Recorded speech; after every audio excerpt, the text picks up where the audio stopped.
when I went through fentanyl withdrawal, it's a night and day. It's not even comparable.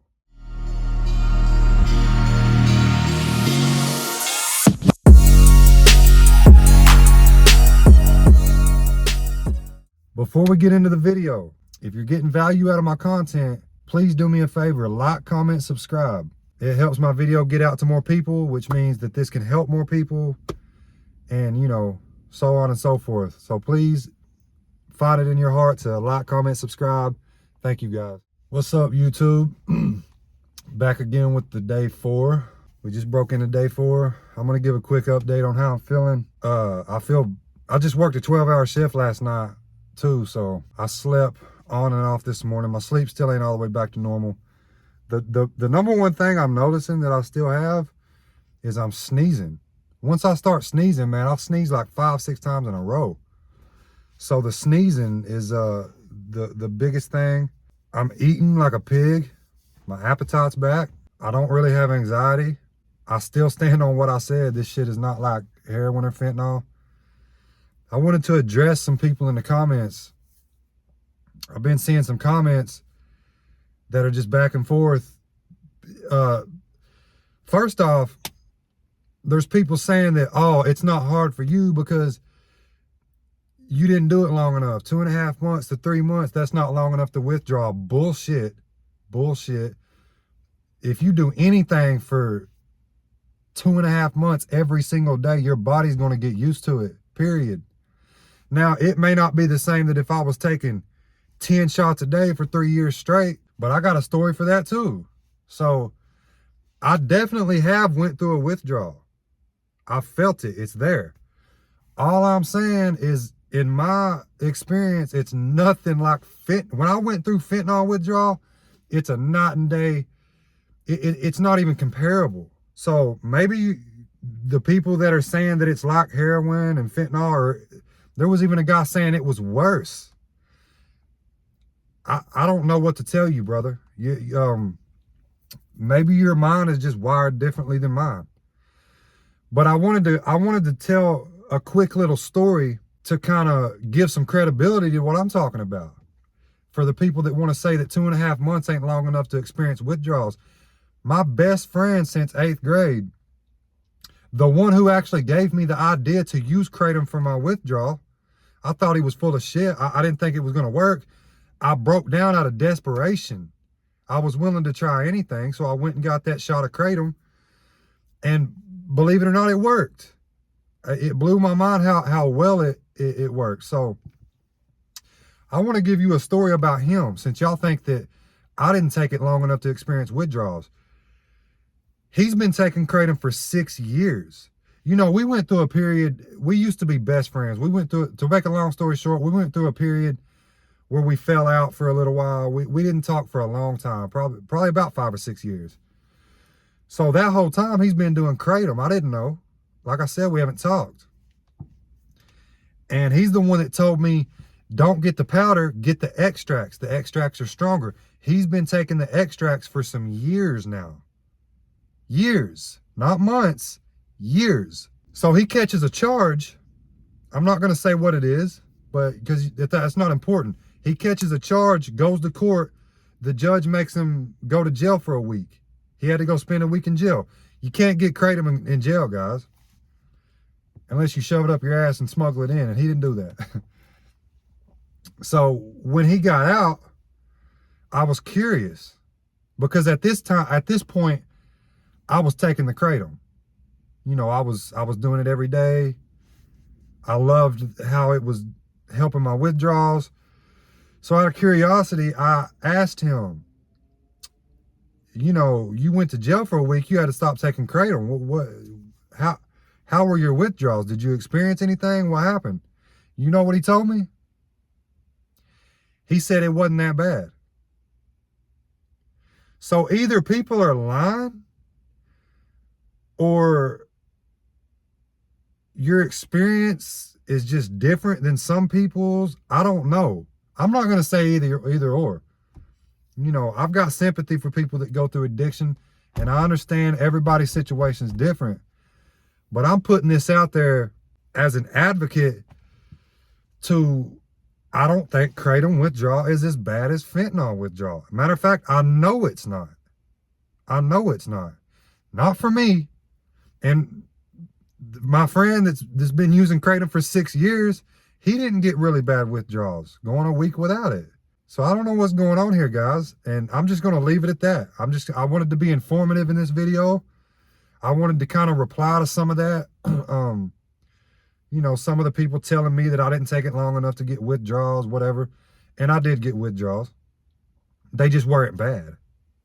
You know, they just weren't bad compared to the withdrawals that I've experienced from other things, like Subutex, fentanyl, heroin, things like that. So yeah, I wanted to kind of clarify that up a little bit.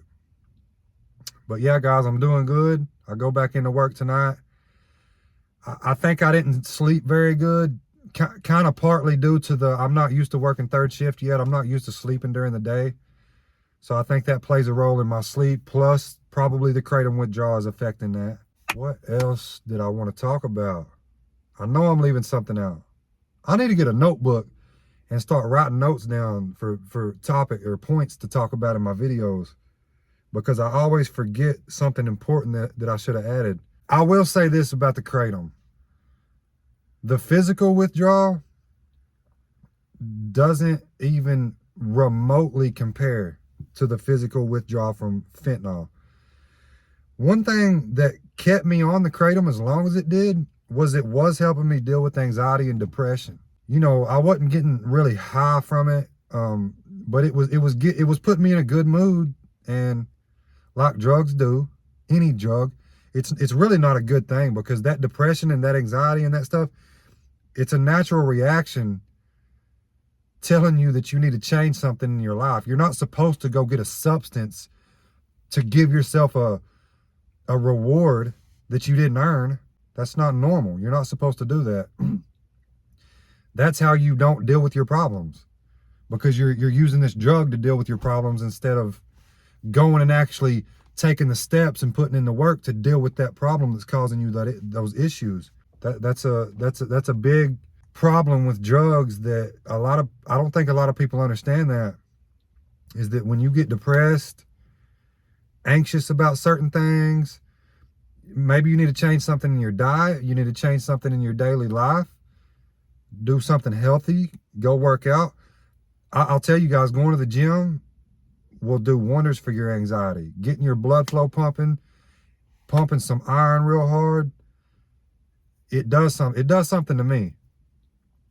So people deal with these drugs to deal with, or people do these drugs to deal with problems, stress that they have in their life. And it's understandable, but you know that's not what you're supposed to do. That's not the right way to deal with those problems.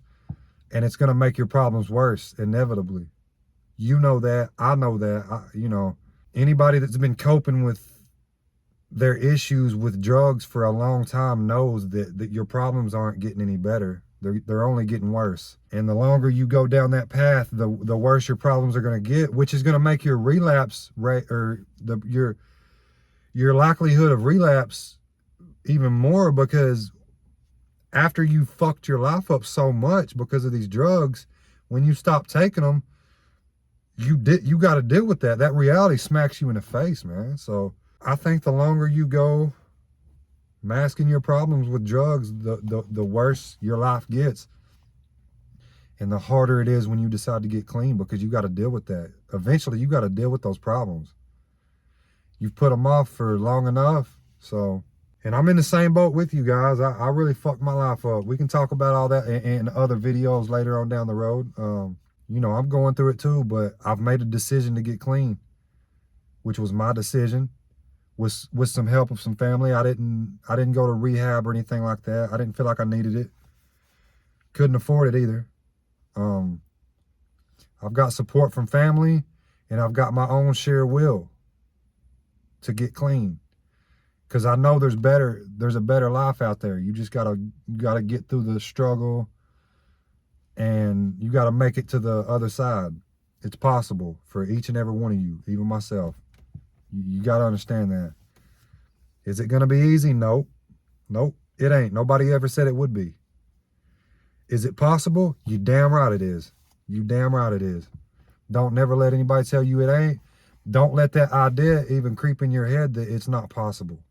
Anything's possible, guys. No matter what you're going through, you can fix it. You can make the best out of your situation and start taking the steps, and those small steps will turn into big steps. But I don't mean to preach and turn into some motivational type video. I just kind of wanted to give y'all a little bit of inspiration, give myself some inspiration. But yeah, guys, I feel better. Day 4, I feel better. I feel like I'm pretty much back to normal. Another thing I want to address that I just thought of. Somebody in the comments said that KRATOM only prolongs the withdrawal process. For me, that wasn't the case. I got off the fentanyl, went through a little bit of the fentanyl withdrawal, went straight to the KRATOM, took it for 2.5, 3 months, and then tapered the KRATOM down and got off of that, and the withdrawals were night and day difference. So I don't think KRATOM withdraws I don't think KRATOM prolongs the withdrawal of the previous drug you were taking. I actually don't think I know. Out of personal experience, I know. So yeah, guys, that's about all I got to say today. I got to get ready for work. Another 12-hour shift. Like I said, 10 days straight. I'll be back again tomorrow with another video. I hope everybody's doing good. Peace out, guys. Have a good day.